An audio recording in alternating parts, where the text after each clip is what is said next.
এই যে আমরা ট্রেনে করে বিভিন্ন জায়গায় ঘুরতে যাই, বলতে পারবেন বিশ্বের সবথেকে পুরনো লোকোমোটিভ স্টিম ইঞ্জিন যার সার্ভিস এখনও জারি রয়েছে বা চালু রয়েছে, তার নাম কি? ইঞ্জিনটার নাম হচ্ছে ফেরি কুইন। আবার এটা কিন্তু হাওড়া স্টেশনে প্রথমবার এসেছিল 1855 সালে। শুধু তাই নয়, সেপয় বিদ্রোহ মানে 1857 সালে, সেই সময় এই ইঞ্জিনের সাহায্যেই কিন্তু অস্ত্র এবং খাবার সামগ্রীকে নিয়ে যাওয়া হয়েছিল বিহার থেকে রায়গঞ্জ। 1909 সাল অবধি হাওড়াতে এর অপারেশন চালু থাকে, কিন্তু তারপর সেটা বন্ধ হয়ে যায়।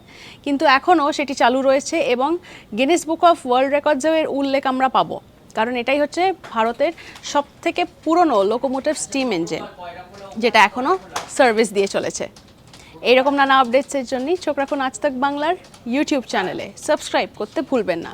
আমরা রয়েছি হোয়াটসঅ্যাপে, তাই হোয়াটসঅ্যাপেও ফলো করতে ভুলবেন না। সঙ্গে রাখুন আজ তাক বাংলাকে।